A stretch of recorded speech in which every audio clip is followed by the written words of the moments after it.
To be honest, I ended up here by a fluke. My mom was very ill and she was in a hospital in New Jersey. And so I was picking up any unknown caller that was with the same area code. It just so happens the head of recruiting for Code and Theory has that same area code. When I first met Mike Treff, the CEO, I was like, listen, going to an agency has never been something that's been on my dream board. And he was like, that's exactly why we're putting this together. Most agencies is sort of like, how do we get the largest share of the brand, right? Organic growth, under the guise of organic growth, right? I think we love the idea of understanding how to help our clients orchestrate a very, very, very complex marketing ecosystem. I think AI has actually, for us, as an agency, it's almost like messianic in a way, because we've been wanting to do all the things that AI allows you to do, but it was like it used to cost $1 billion and you could never do it. It was Mechanical Turk, right? And so I think for the first time, it's like we can do all the things.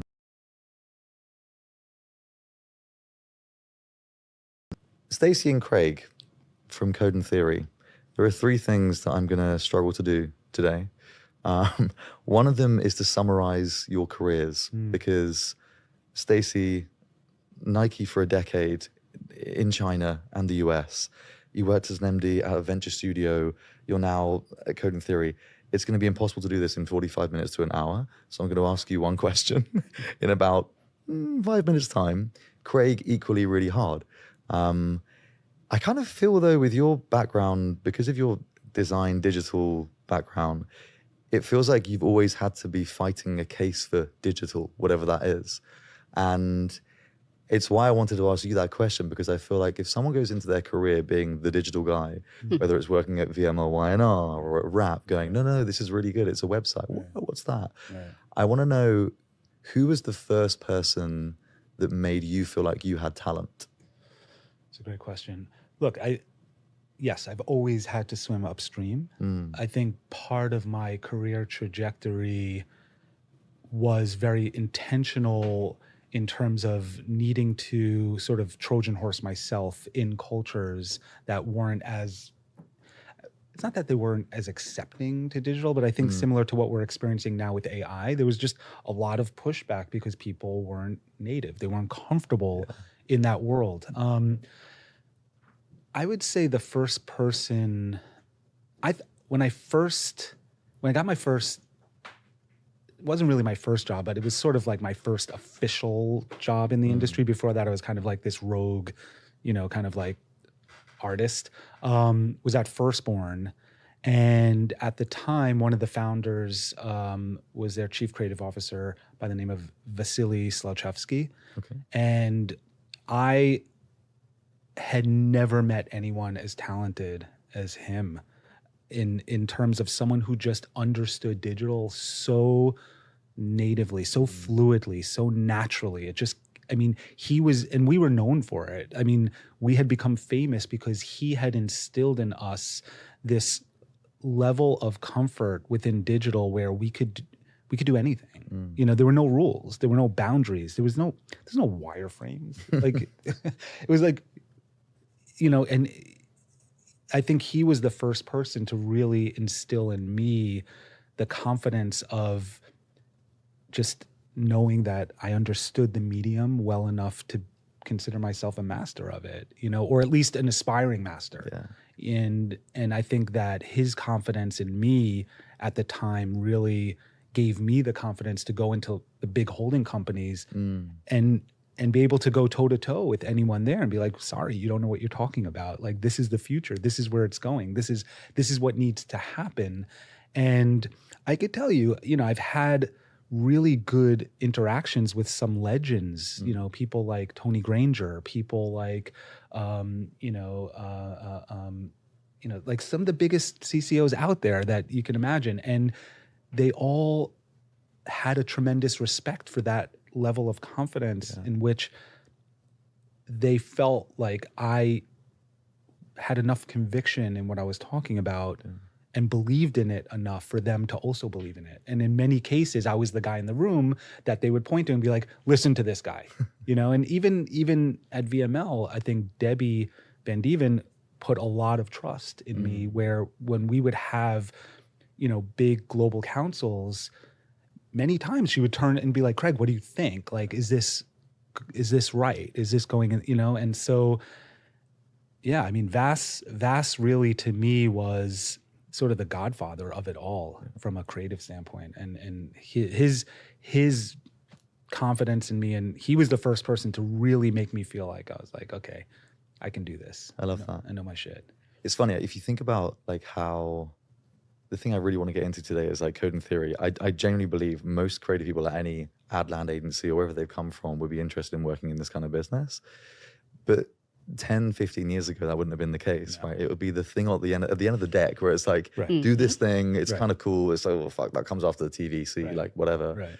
And that's flipping. Yes. Before we come on to code and theory, because like I look at both of your careers and I go, you could have gone anywhere. Stacy, Nike, over a decade, taking it to China. I mean, like there's so much in your world that I'd love to uncover because you could have gone anywhere and went to code and theory. So before I ask you why and how it was positioned to you guys, I'd love to know, I mean, this is going to be hard. How do we summarize your career in one question? But can you think of a moment it doesn't have to be at Nike, it could be anywhere, that you felt like identified you as a leader? Yeah. There are many moments, you're right, but I think it's always been about going to uncommon land. I used to call it infiltrating, but that sounds a little bit evil. But I've always been someone that likes to go to a place that I don't know and sort of like bring back some uncommon experience or uncommon knowledge, or some little observation that, seems insignificant at the time, but actually is a big deal, and see what I can do with it or how I can use it.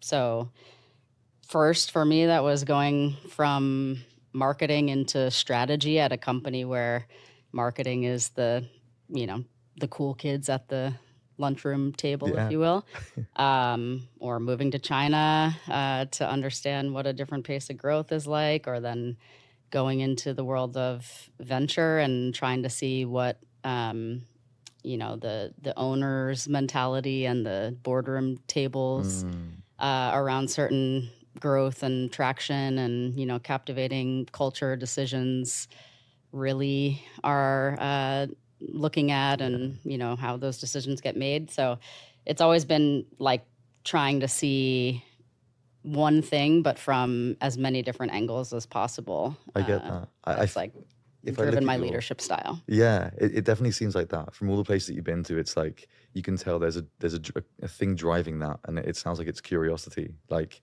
I could stay here and be happy and learn and keep on learning at Nike. You'd learn a whole load of things now, right? If you were still there. But it seems like there's this drive to go, what do I not know? And where can I take the thing that I don't know and then use that to impact somewhere on? I mean, going to a venture studio, I can imagine that was an intimidating place to go, like, and then tell them what their strategy was going forward for these brands that they're putting God knows how much money in. Was that challenging, that year and a half? Yeah. It was really hard. Mostly because I was leaving a space where I had kind of grown tired of the pretense. In what way? There's a lot of fanfare around marketing and advertising and creativity and big ideas. And I think a lot of that is, at certain times a little bit smoke and mirrors, or like, people that are propping each other up because that's what we're trained to do.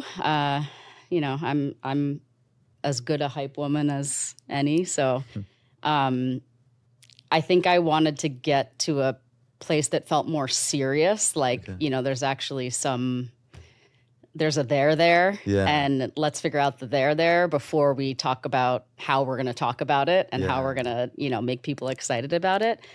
But when I actually got there, I was like, oh, this is actually even more pretense Yeah. because to convince people, to inject funds into something that really hasn't been proven yet is almost like the ultimate marketing. Like Yeah.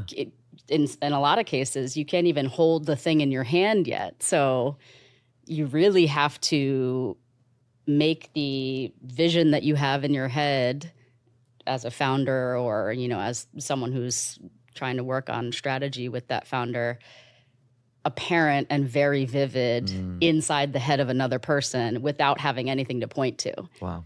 And so, yeah, it was challenging in ways that I didn't expect it to be. Yeah.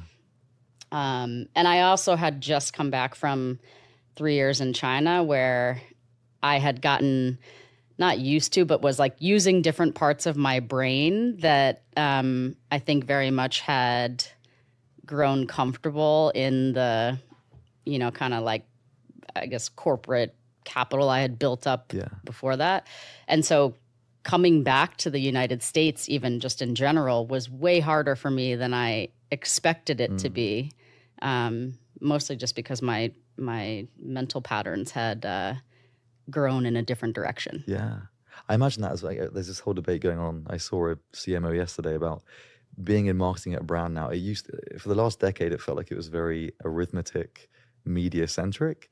And for the first time, we're seeing that shift. And we're now going, actually, a CMO needs to be just as creative as they are analytical. In fact, looking at what's happening to Nike now, perhaps an over-index in being too metric focused means that you lose the very thing that made this thing distinctive and different. Yeah. Is that, I want to kind of get into the why of coding theory, but is that why, was that the curiosity that was driving you? Okay, this can't just be a metric focused thing.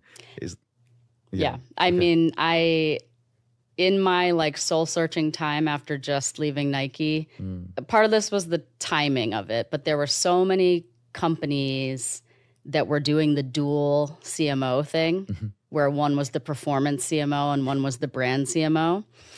And I just, every time I spoke to a recruiter about that was like, this goes against like my very nature as a person. Like I'm someone who my dad is Black, my mom is Chinese. Yeah.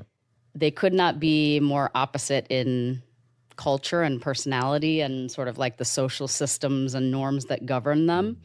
And I just always grew up having this both and mentality about everything and like, seeing everything as a false dichotomy.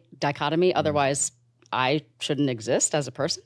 So it's been like it's my life mission to prove, to find false dichotomies and show people like, this is actually not a decision you need to make. It's not an either or. Yeah. And so when I started getting those calls, I was like, I don't feel good about that. Like, I don't think that that's the future of marketing is to have, these people that are like constantly in a power struggle. Yeah. And it's really honestly fun now to see that starting to get played out where, it is a lot of people are realizing, actually you need to be both and everything else too. Yeah. Good luck. As a CMO. Yeah, it's nice. I think when I look at code and theory, it's like systems science or like art and science at the same time. Like from the outside looking in, you go, okay, fine. There's the half engineers, half creativity kind of way it's positioned. How was it positioned to you guys, and what was it about it that made you go, this sounds like the thing I want to be doing? Because I can imagine it was probably quite hard for you to be convinced to go agency, and for you as well to leave the WPP world. I think for me, it was, similar to Stacy. For me, it was something that I had been searching for a very long time, because I had always been very aware of the bifurcation within the industry between brand and experience, to the point where at VML, like that was literally what we were selling in a separate, it was like BX and CX, and it was like these two things, and we try to bring them as close together as possible, but never shall the two meet because of the lack of I think, openness within the industry for people to understand that it's one thing. You know, when you think about a brand being an expectation and you think about an experience being the thing that you set with the expectation, and they're two ends of the same continuum, and my brain had always worked like that. And so part of my own personal frustration in my career was these two things have to get together, like bring them together. And the way agencies are set up and the way brands are set up, it's very bifurcated. Yeah. And so for me, you know, Code and Theory represented the first time that I saw within a single place that these two entities were actually intentionally put together. Like, not just accidentally, but like we're intentionally putting these two like disparate worlds and trying to like figure out how to make that tension work. And that's where the beauty is, you know? So for me, it was just sort of like, been waiting for this my whole career. And, you know, and I think that right now we're on that path to truly like realize, because not just because of us, I think the world is starting to realize. I think people are starting to wake up and starting to understand that, you know, it is truly a customer-led world. Yeah. You know, and for years I've been, every single time someone in a room would be like, let me see the customer journey. I'm like, it's not a customer journey. It's the customer's ''S journey. It's theirs. It's not yours. You don't know what it is. You can't define it because they're gonna do whatever they want.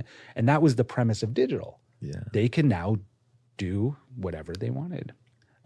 So for me, you know, that was what drew me to Code and Theory in terms of being able to flex both sides of my brain. And I've always straddled those two sides. It was always, you know, when I was on the campaign side and I was doing Super Bowl spots, I was hanging out with this group of people, and they were a very different group of people than the folks who I was making apps and experiences with. Those were the nerdy, heady, eccentric, curious, and the other more like confident and you know, outgoing and I was just, and I think I'm still obsessed with bringing those two worlds together, because I do think they belong together.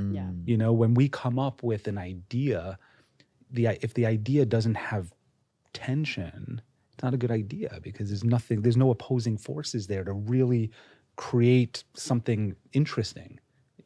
And so for me, that is absolutely what Code and Theory is about. And is that how it was positioned to you as well, Stacy? Yeah, a little bit. I mean, to be honest, I ended up here by a fluke. My mom was very ill, and she was in a hospital in New Jersey.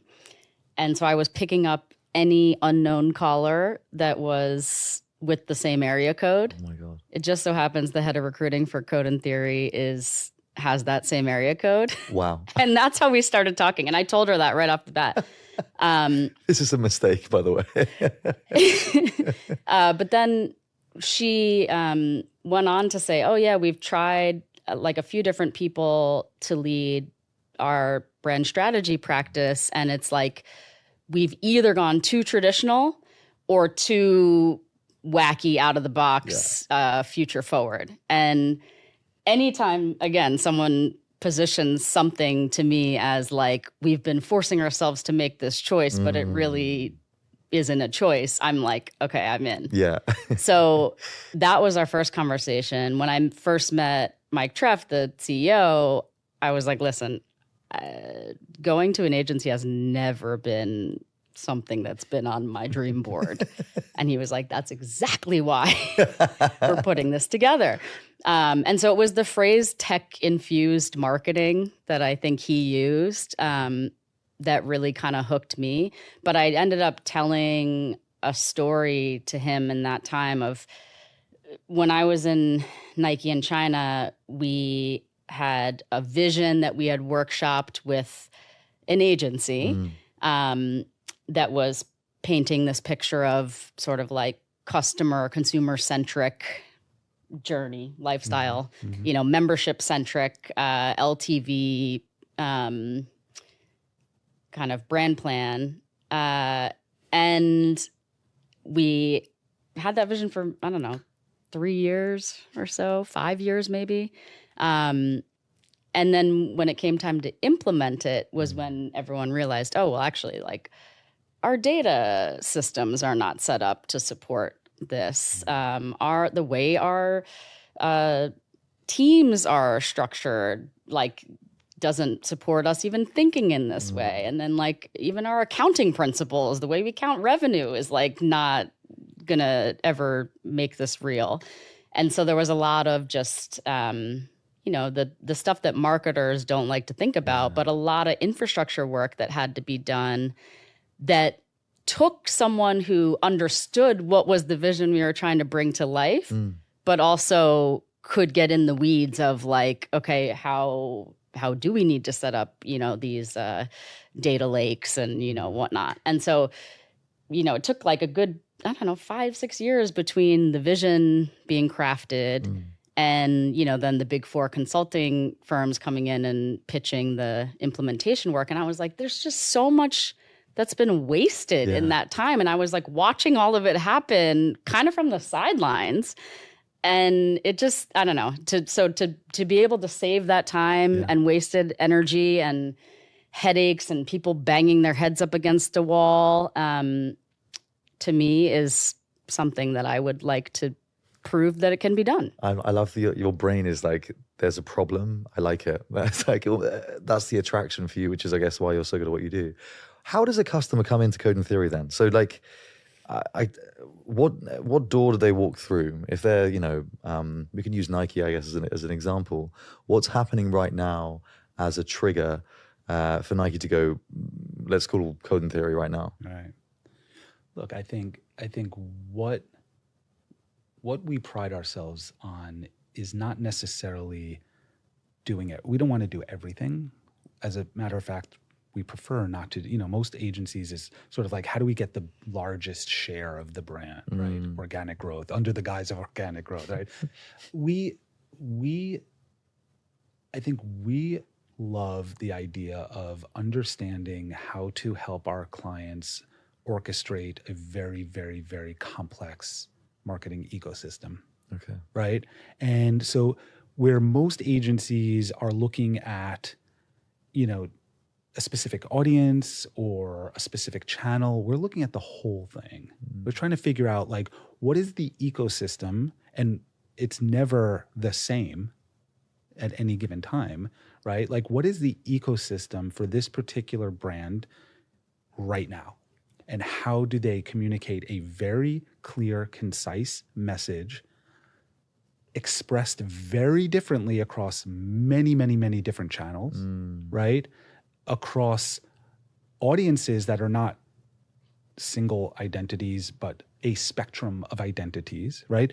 We're playing 5D chess, right? Everyone else is like, make it simple and simple idea. And like, no, like, we're in the matrix. We are in the matrix. And if you're a brand that is really struggling with how to conduct yourself in a very complicated world and things seem alien and things seem really hard, you call us and we figure it out. And what I love about being 50% creative and 50% tech is the tech part of us is biased towards action. They want to make shit. They want to build stuff. The creative part is, we've got our heads in the clouds, right? We're thinking big, we're thinking broad. We're really trying to, like, Stacy and I say this, we're not trying to think outside of the box. There is no box. There's no box. It doesn't exist, right? I keep using Matrix examples, but it's true. And the idea that we can bring these two worlds together is why clients call us. And I think in many cases, we get contacted and clients don't even know what to ask. They may say, I want a website. What does that mean? I don't understand my digital ecosystem. Or they may say, I need an app. What does that mean? I need to completely reinvent my whole way of doing commerce. Yeah. Right. I need a platform. What does that mean? I want to build a community and I don't know how, right? So, they don't have the language because they truly don't understand something that is highly, highly complicated. And I think agencies, legacy agencies, or let's just call it Madison Avenue, was always about the simplification of everything because they had 3 channels, right? It was always like TV, radio, and print, and right? Simple. But I could never say this word, but I wouldn't even say simplification. It's like obfuscation. Obfuscation. Exactly. It is that. Is that a word? It should be a word if it's not. Obfuscation. I like this word. It's like, how can we obscure what's actually happening? Because maybe we don't understand what's actually happening. Exactly.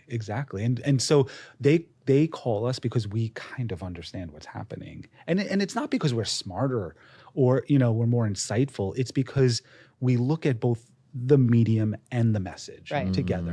We're not just thinking, let's just do a Super Bowl spot for the sake of doing a glossy Super Bowl spot that is completely overlooking every fear that lives within the lives of our audience because brand safety.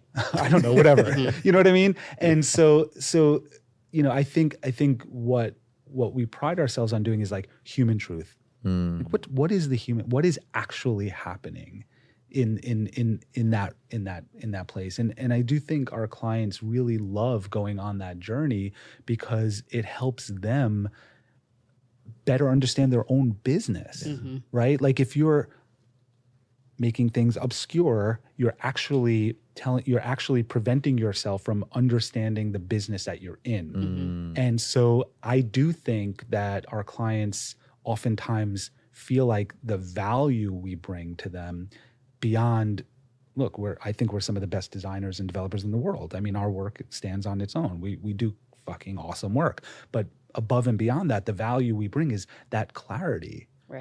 Right? So we're moving away from this idea of simplification because the world is not simple to this idea of clarity.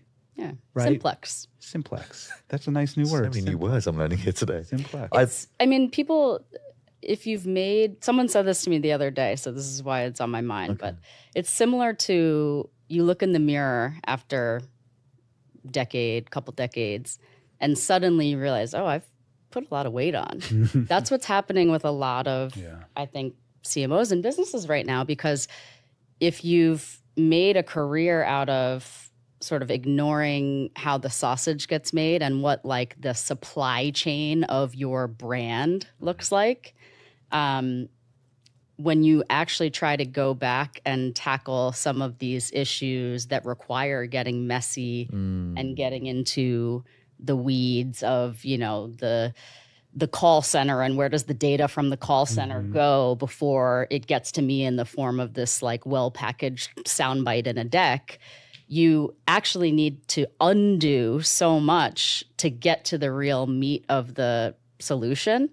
And I think a lot of people are having a hard time with, okay, well, where do I even intervene or start in that process? And that's what we like. I see our role as Code and Theory is just like a founder would. We are going at the system part of your ecosystem to go find and exploit positive feedback loops that exist in connections between different channels, different brand surfaces, different interaction points. Not saying that we work on a system, but actually just standing up more and more channels that are making the messiness more and more complex.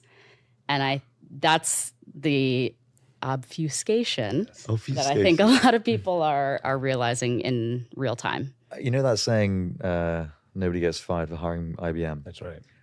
I feel like if I had this, if I was a marketer and my boss had told me to go and, find an agency, and I had this conversation, I can see how it would be easier to go, nope, Ogilvy, sorry, that sounds like really, I just came here for an ad. All the time. Every day. And I really have a lot of respect for the clients who are able to recognize or at least have the integrity to say, you know what, I'm going to completely ignore every reality in the world, and I'm going to go with a brand name. Not that we're not a brand name. I think we're pretty cool, but go with a more traditional agency. To your point, no one gets fired for hiring Ogilvy. I love Ogilvy. I love them, but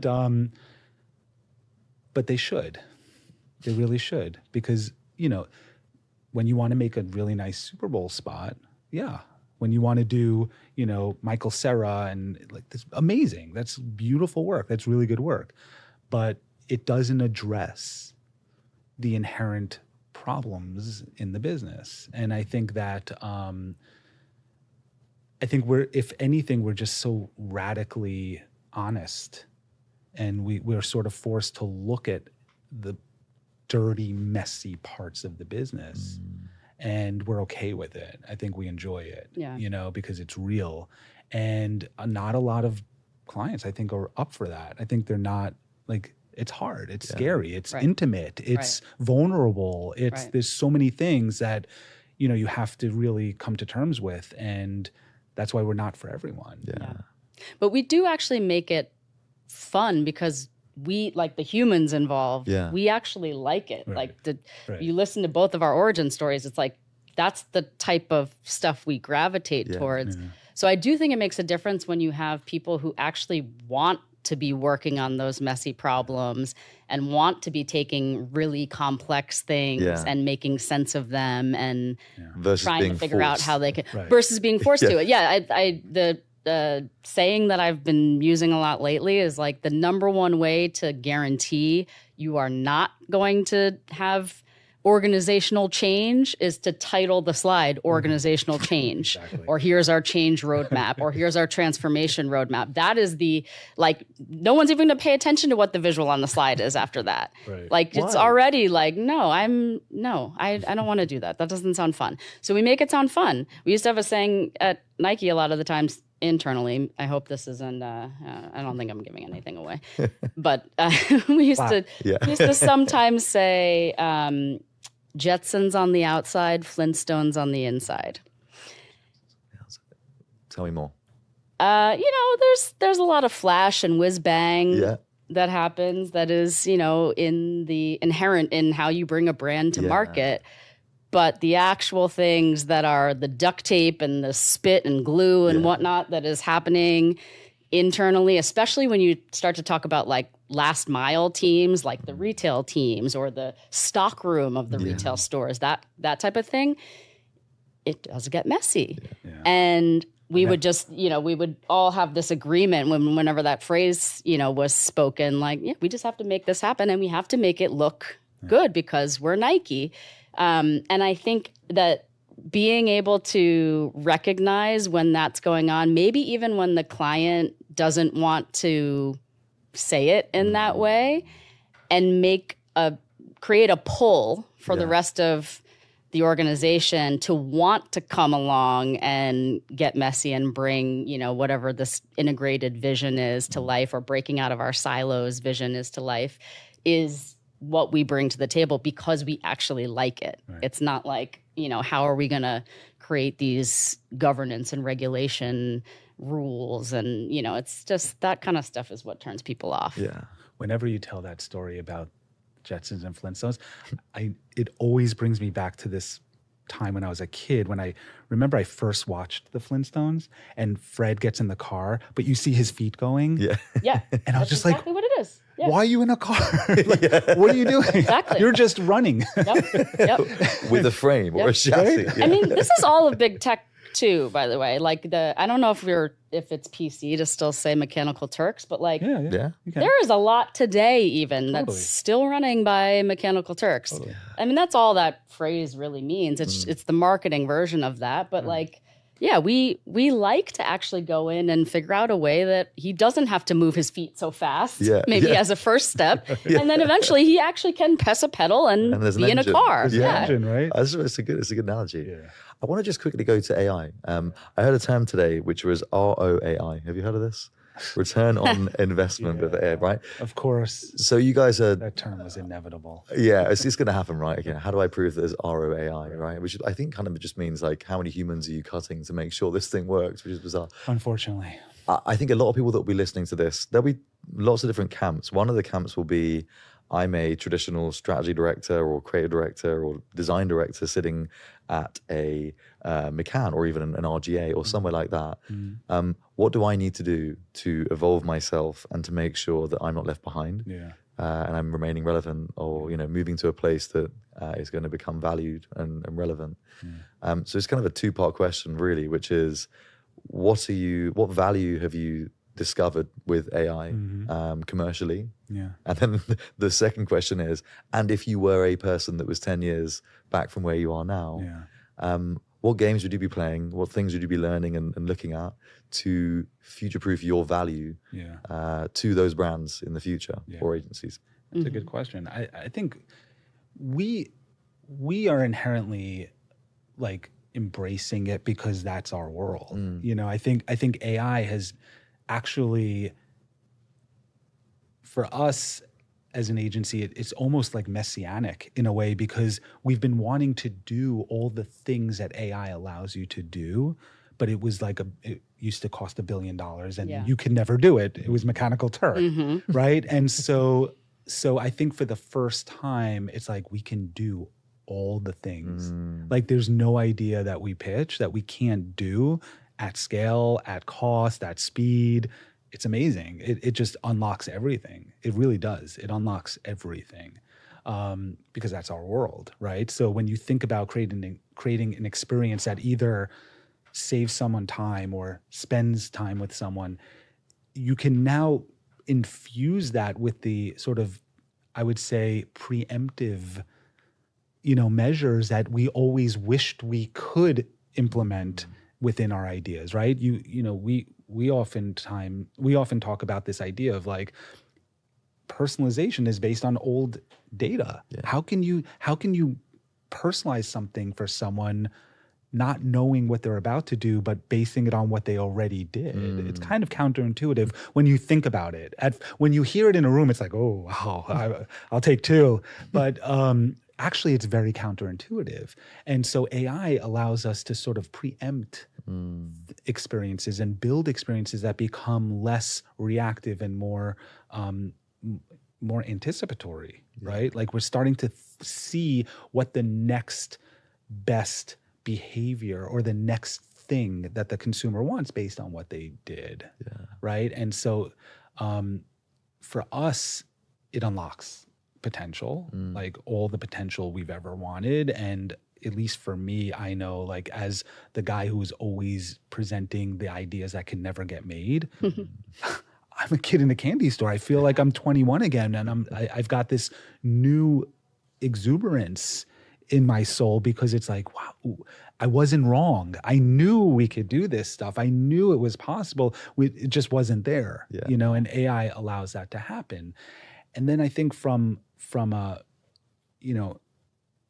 those folks who are worried, use it. Just use it. Use it every single day. Yep. Use it to write your emails. Use it to come up with concepts. You just back in that. Look, 20 years ago when Google first came out, everyone's like, "Oh, you must have Googled that." Yeah. What? And what? Did I break the universe? Like, it's a tool. Yeah. I did Google it, and remember, like, people would be like, "Oh, you must have Googled that. You couldn't have known it." I didn't know it. I Googled it and now I do. Same thing with AI. It's the same thing. Yeah. Like, use it. You came down like 2 weeks ago. I remember, I think you were up at Stagwell at a workshop or something. And I had spent the afternoon, it was the day the new version of Runway came out, and I had spent the afternoon literally teaching myself how to use it. And I created this music video that I was working on, and literally from nothing, like I had this idea. I'm like, okay, give myself a brief. And I was like, okay, here's the idea. Great. And within 2 hours, I was like running around the agency like, guys, look what I made. Like, look what I just fucking made. He really was. And I was like so happy. And I think if you're a creative and it doesn't excite you that you can take what's in here and put it here in a matter of seconds. And then, of course, you can shape it in the craft and all this stuff we like to say over and over again, craft, right? Go for it. Like, do as much as you want. But our business has always been creativity at speed. I don't care who you ask. I don't care. It's creativity at speed.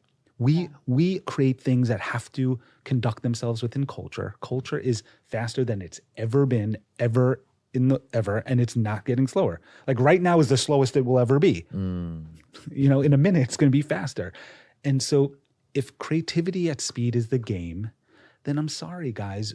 Those folks who want to languish in the idea, that's not what this business is about, And so use it. Just use it. Just use it. I think the flip side of what you're saying. So yes, the speed of manifestation, like you're no longer held back by your body, your mechanics to get what's in your brain out of your brain and into something tangible that people can react to. Yes, 100%. Yeah. And I love when Craig makes something and he's excited about it and is like, running around our floor wanting to show everyone. Like that makes me so excited. I think the other side of that equation that's inherent in your question about ROAI is that it's forcing a lot of people who never really forced themselves with enough rigor to think about the business model of what they're marketing to now think about the business model of what they're marketing. Like, whether it was ROAS back in the day or, ROMI more lately or now ROAI, you're thinking about the cost side of that value equation as well, in a big way, because this stuff is expensive. It's a big investment to make when you haven't really proven what the ROAI is going to be yet. And so I think this is like a very strategy answer, but we used to have a saying in Silicon Valley when I worked in the venture space that if you want to build a product for everyone, you have to speak to everyone. And I think a lot of people try to skip that step because in the Mechanical Turks age, that was actually quite cumbersome and expensive and time consuming. But now the reason why I get excited about it is you actually can speak to everyone. You can have lots of conversations at once. Maybe they're simulated people that you're speaking to, but you can design it so that it's representative of exactly the everyone that you want to speak to that is right for your brand. And I think that aspect of, it's not the sexy stuff that most marketers want to talk about, but of de-risking all of the experiments that you're putting out there, or maybe even saving yourself the time of having to fully produce and put out an experiment, because you can filter out things that people just already are not going to react to well because you've had this conversation or you've had this large focus group running all the time. That to me is really, really exciting. Like I remember I literally was in a role in corporate strategy 10 years ago that internally we called the director of listening, because really it was the best job ever. My job was to fly around the world and speak to runners on behalf of Nike Running and just get to know what their problems are and what their lifestyles look like, and how can the brand serve them better. And I was a human that used to literally have to go to these places, hire an interpreter if it was a different language, find a space, have a recruiter that's gathering all the people. I would go on runs with people, and that was time consuming. It was great. It was fun. I loved it. I would go do that again in a heartbeat. But now you can do that at scale all the time. And so if you're someone working in the creative industry and you're not doing that, you have no excuse. You're not going to have a job in 3 months' time. It's just, I do think that situation is dire. I don't see why people aren't more urgently curious about some of these things that they can be using. Yeah, nice. Going back to coding theory very quickly, because I promised myself I would ask this question. I ask this question a lot to people. It's quite a strategy question, actually. If everything that you're planning with coding theory goes to plan and goes well, what will be different about either your lives or the business in 12 months' time? I think we will be seeing I don't know if it's even still going to be called the advertising industry, but I think that we will lead the way of a new face, new business model, new partnership model for what the ad industry can look like in a year's time. I think we'll have paved that road, so to speak. Nice. Yeah, Great. I agree. I think part of what brought me to Code and Theory really was understanding that as an industry, we're on the precipice of a new day. And, I do think that a lot of what I personally witnessed and went through, especially at WPP, where, we were dismantling the biggest brands at J. Walter Thompson. Yeah. I literally would go and dismantle Wonderman. You're talking about the biggest, most legacy brands in advertising. And, for me, that was a very clear signal that everything's changing. Yeah. The whole game, the whole thing. And so I agreed with Stacy in regards to the fact that part of what we're doing is not just the work, but really trying to reinvent the entire model. Yeah. And I think within Stagwell, Code and Theory was the first acquisition. We're very much, helping to sort of shape the trajectory of, Stagwell being primarily a technology company versus a accounting firm, right? and being beholden to its agencies versus agencies being beholden to the holding company. And so the idea of us flipping the whole model and thinking about, new partnerships, efficiency multipliers when it comes to new revenue models, everything. We want to reinvent everything. Wow.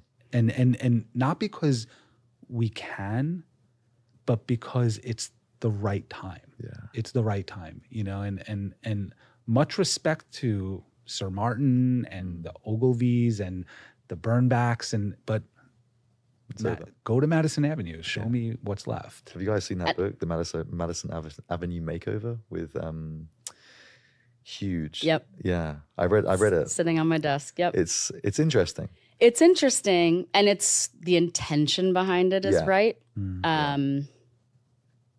But to the point of heading into the mess, the execution of things matters too. Yeah. I will put it's longer term than a 1 year probably, but I'll put a KPI on everything that we just said. Okay. I think if Code and Theory is successful in what we are setting out to do, it won't be the CFO that is tapped to be the next generation CEO of Fortune 100's brands and businesses. It'll be CMOs. Right. We won't be having this conversation of, the CIO is the new CMO, because they're just one person. If we do our jobs right, that's one person who is informed with that level of intelligence, that level of understanding of how to set up the technological infrastructure of a company such that their vision can come to life, and has the vision and understands how to execute that vision in culture. CEOs all day. 100%. Wow. Because they now are in the matrix. Yeah. Seriously, because they now understand. CEOs inherently are the leaders that understand the most complicated parts of a business. So our clients becoming now understanding the most complicated parts of the business, which is the world in which it lives in, right? That's what I think that's so well said. I couldn't agree more. I think that our clients now become the CEO and not 18-month, on the clock. All right. We're not at the kids' table anymore. No. Right. And that's amazing. It's one of my favorite things I've actually probably heard this year. And it makes so much sense. Like at the beginning of this conversation, we were speaking about the right and the left brain. And it's funny, you just mentioned CFO. Martin Sorrell was a CFO. I'm sure that was wrapped up in there. And again, would a CFO run a company like Code and Theory? Probably not now, right? You've got to understand way more than just spreadsheets and complexities of everything that goes on. I'm wary of our time. Yes. I've got one more question I want to ask you. It's a fluffy, nice question, so you guys can spend some time on this. We don't like fluff. Okay, sorry. Right. Can already guys, tell. Let me meet you both. He's really serious, really human. We want to get real. I've got love a bad fluff. measure of you guys. No, okay, so a two-part question, one for Craig, one for Stacy. So 21-year-old Stacy is there. Entering the industry today, hasn't got to be industry focused. It could be anything focused really. But what would you say to that version of yourself now? Go for it. If you see an idea, make it real. You have all the tools at your disposal. I think I wasted a lot of time in my career, and I see this in a lot of people, even in founders of startups, that are really just looking for validation. Yeah. A lot of people out there raising venture capital that really what they're raising is validation. Therapist. Yeah. Yeah. Way cheap. And so knowing that that's all really anyone is searching for in a lot of these places, I had a ton of ideas back then that I'm like, man, wish I had. Go for it. Yeah, Ignore that imposter, that person. Just go for it. I love that. Craig? Same question? Yeah. I was pretty reckless at 21. So keep on wrecking.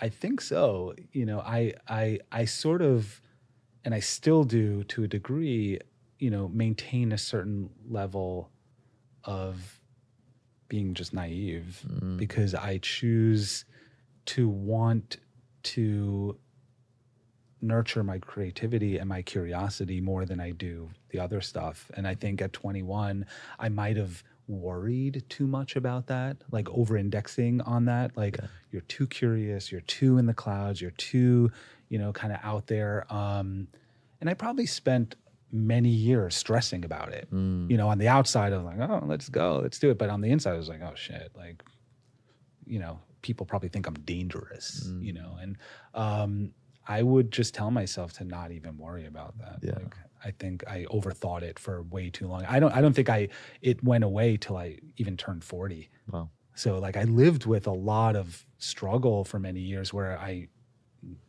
knew who I was and the value I brought to the table.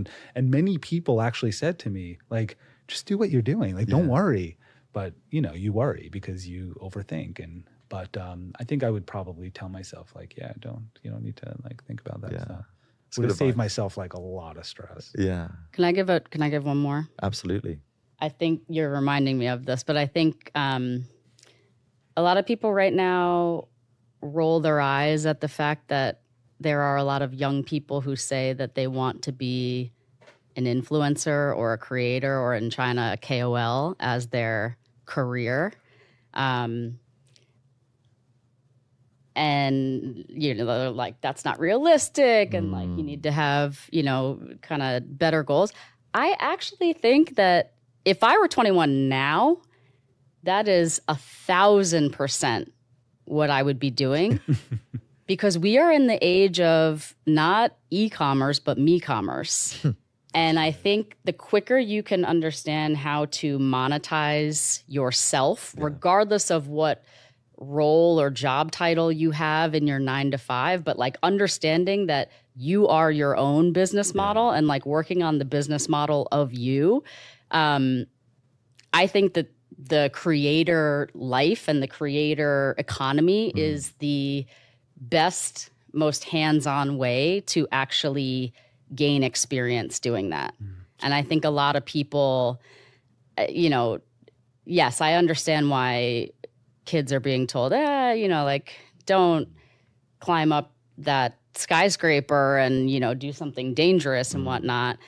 But the kids that are really understanding how to stand up these multi-channel, multi-revenue stream businesses around who they are, around having figured out who they are. And even if who they are changes next week, that they are like, constantly innovating their business model against that. I actually think that that's great experience that will last you a long time in whether it's the corporate world or the agency world, et cetera. I wish more people were okay with that. We're okay with that, yeah. I think it's a really good point.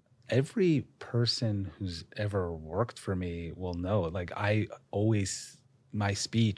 first speech is, you're here because you made it here. Obviously, you're talented.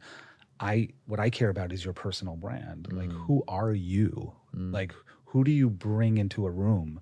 When I tell, if I'm talking to a client and I'm promising them you? What am I promising? What am I selling? And I think that it's so true. It's like a personal brand. When we talk about AI and like at some point, all of this is going to be automated. Yeah. Seriously, like we see it. It could be now. The reason it isn't because we're soft, but it will all be automated. And the only thing left is who's walking the idea into the room. Yeah. Mm-hmm. Who's defending it, who's presenting it, whose point of view.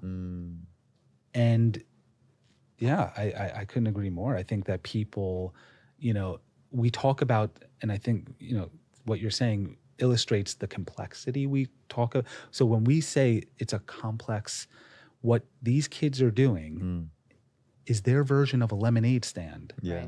Right? Yeah. What was once, and so that's the perfect analogy. What was once, hey, let's put up a cardboard sign, have a glass and lemonade, and say $1 is now multi-channel, omni-channel, changing, commerce-driven. So is a lemonade stand, but it was one-dimensional. This is, think about it. Yeah. That's amazing. And I think the term personal brand is what has, I don't know, for whatever reason, made people turn up their noses at that, because it's only addressing the content side of that equation. Right. And Not actually, I think side. what these creators have figured out, that it's the commerce side of that equation, and them doing business model innovation on themselves that is the real value that they're bringing into any sort of business situation. But, when people say personal brand, and then they're like, that's not, you're not really going to help me and, my business here at the agency. Like, that's the part that people are just not getting. So maybe it's that we need to change that phrase. Maybe it's like, it's your personal business, not your personal store. Like, Exactly. Understanding what's in your store as an individual I love that. Is so key. Yeah. And I like the idea of applying the whole stoicism element to that as well. Like, understand before you go out, like, and you're right, life's transient, things are transient, right? Start it, you might figure out actually the person you're putting out to the world is changing, and that's also okay. Because I think we're so like, you got to etch in stone who this, figure out who you are, what's your passion, what's your purpose. But that's going to change. That I think is the downfall of agencies, is you will always be the door you walked in from, right? And it's like, today I'm an art director. Tomorrow I'm a strategist. The next day I've decided I'm going to be an account person, because I realize that I grew into a point in which I can manage a relationship, and then tomorrow I'm a technologist. And the agency world has just never allowed that. It was the KPI of ad agencies is nostalgia. Yeah, it's true. Really, it's about pointing to work you did in the past. Right. Yes. And Pharrell said something on his Instagram once that I can never seem to find, because I really want to quote it and properly cite it. But he said, "Did should never be better than doing, or you're done." Nice. Wow. I think you smashed that. And that's not how it went. That's how it should have gone. That's and really in agency land, it's actually quite the opposite. It's, look at what I've done over here. I did this commercial 10 years ago. You remember that? That's me. So you want to hire me, right? And that's not, if we do our jobs right, that's not going to be the KPI of this industry anymore. Because it already is not the KPI of business. We know that. Right. Guys, you've smashed this. This has been one of my favorite conversations I've had on this podcast. Yeah. I just want to say thank you so much. Thank you. You've been incredible. Once you get us going, it's hard to. Yeah, you guys Me and killed Craig that. could go for hours. Wow, thank you so much. Awesome. Wow. Well done. Thank you. Thank you. This was There are good. so many incredible sound bites in that I can't wait to. Holy shit. Well done. How did you guys feel that went? Okay. How do you feel it went? I thought that was great. Yeah. I thought that was great.